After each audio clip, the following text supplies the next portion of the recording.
on how to survive. I'm lacking the empathy that you need to thrive. It was a darker day than I'd ever seen. I started playing piano really young, so probably that, one of my first lessons, which my dad got me into. I hated it at the start, like despised it, and I did for a few years. I did not want to continue at those points. I would just be like crying and practicing, like hating this. And then I'm glad I did stick at it. But that's probably one of my earliest memories, or just my parents playing music like in the house. I think that's how everyone gets into it, you know, it's from the parents' influence and stuff. They would be playing folk on the speakers or whatever. And I would just get into it, and that's kind of how my influences have stayed, to be honest. They've not differed much. So was the piano the first instrument you got your hands on? Aye, piano was. And I didn't start singing or playing guitar till quite a few years later. And I think I started piano in like primary 2 or something, which would be about 6, 7.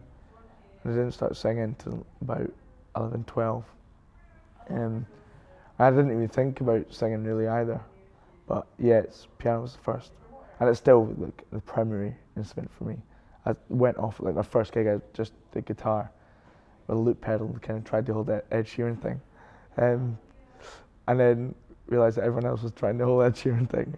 So just ditched the guitar. Well, I still play sometimes, but yeah, mainly piano.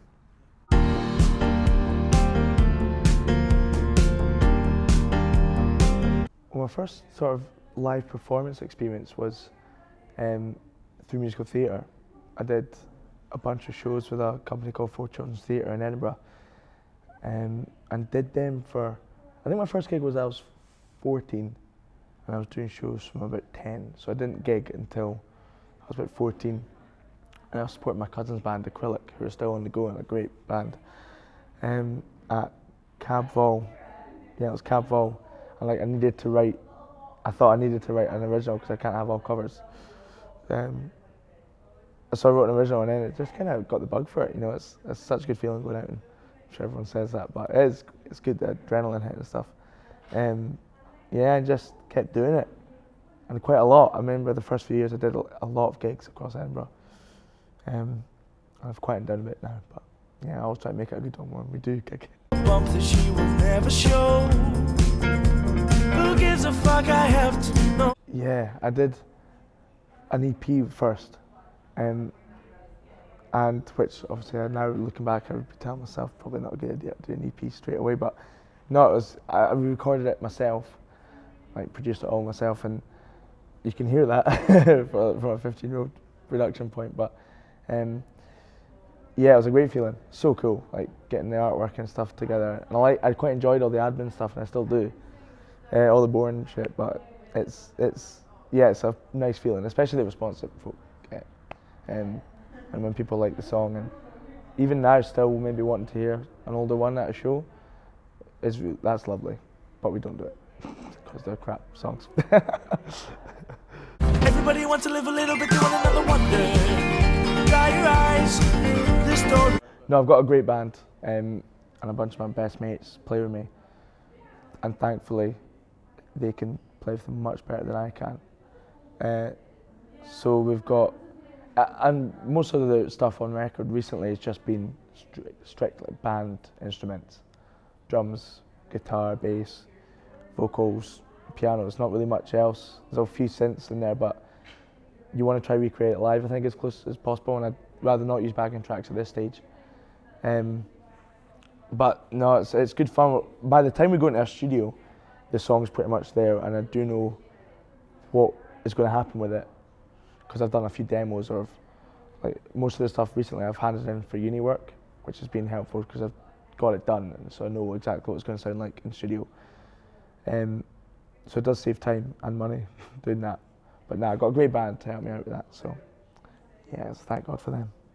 You got me in your orbit now. On the stage is fun, especially if it's like on the fly. If it's just kind of day before, oh, come on and do this tune with us or something. That's really fun, and it just gives a bit of excitement, a bit more energy to a show. But in the studio, I've actually never really collaborated in the studio much. and I need to do that way more. Of something I've always wanted to do for ages. I just need to write with people more and record people more, because everything I've done has either been myself or the band. It's been the same folk, which is brilliant, of course, but to work with like other artists in different genres is something that can kind of push yourself as a musician, and I need to do that more. It's like a slap on the wrist for me. So.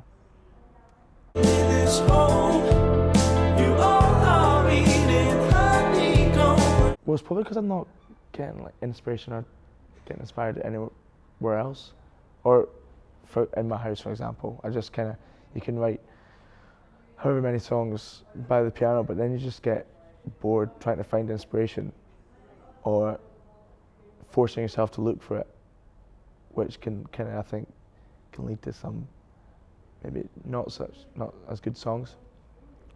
So if a change of scene is always so good. It's like going up north or something. It's just nice up there.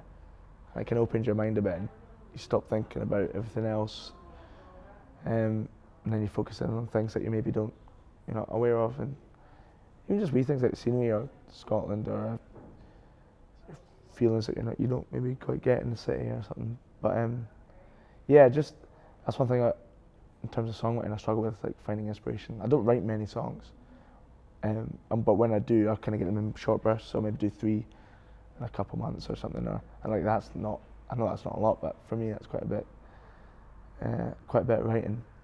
But yeah, some folk can just write so many songs.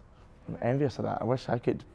And I try to like make each song maybe a wee bit different, about something other than love or whatever, which is the usual for us songwriters, yeah.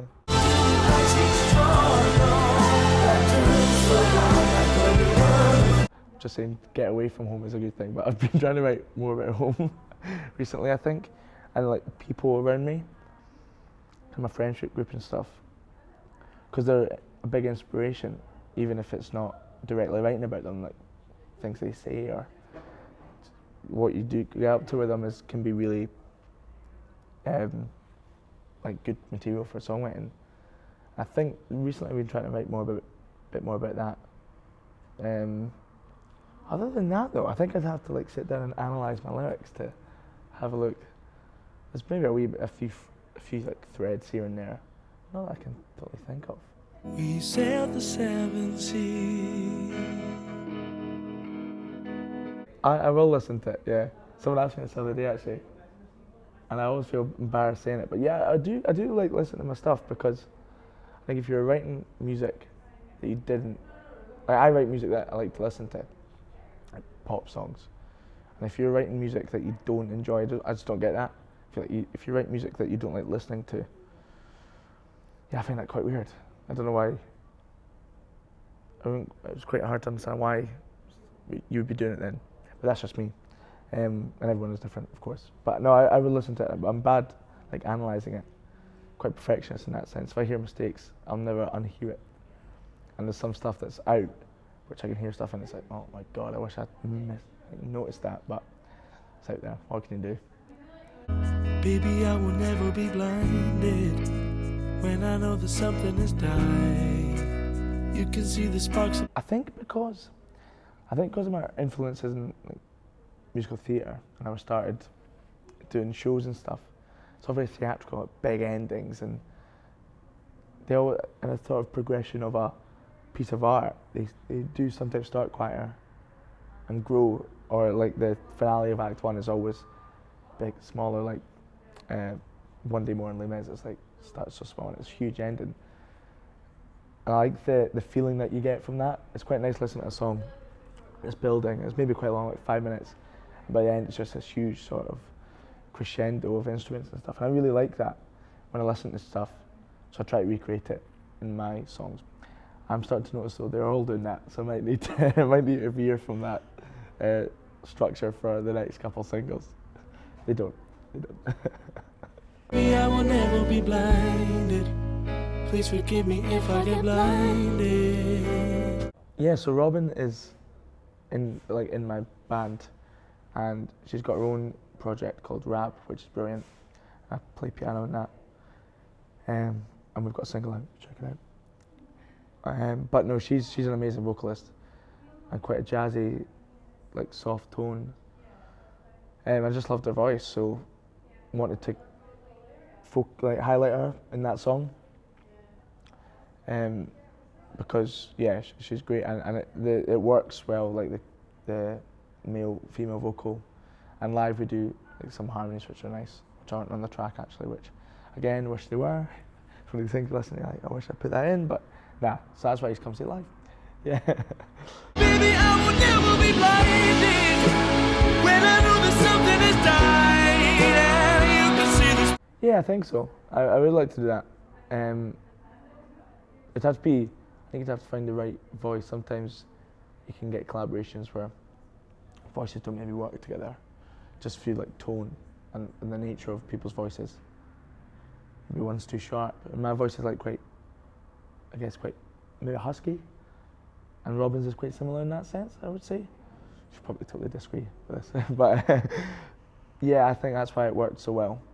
But if I can find like someone that sounds that we can work well together, I'd love to collaborate. Yeah. In this life, man, there's nothing without a woman to grow. Honestly, not really, because I think this is where collaboration comes in. Most of my songs that I do, I just do myself, and I kind of work on them myself, and maybe don't show enough people them and say, what do you think of this? What could change? They've changed a lot from the record, and how we play them live, they've evolved quite a bit, just to try to change it up every time.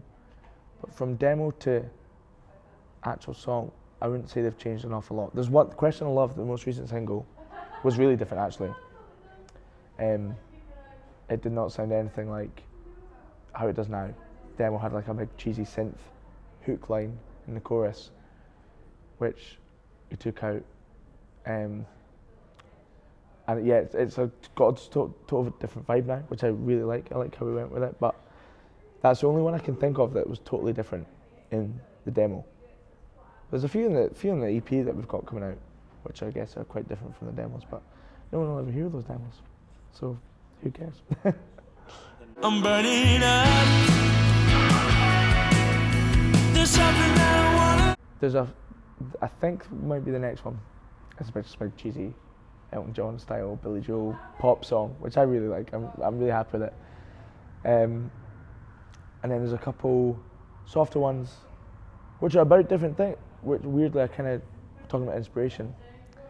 I did try to find different things to write about. So one of them's called Point Nemo, which is the most remote place on Earth. It's like in the Pacific Ocean.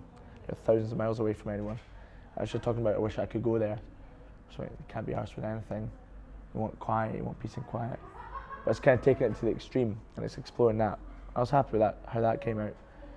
And then the other one's about my brother and how he can't get a girlfriend. And then the other one's called The Water, which is an old song. And we've finally recorded it. And we played it live for a couple of years. But in terms of sound, still bandy.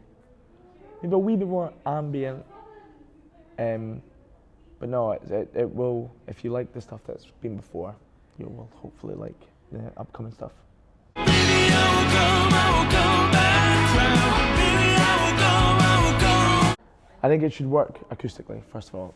If you could play it like full band, it's just as powerful as it is guitar and vocal or piano and vocal.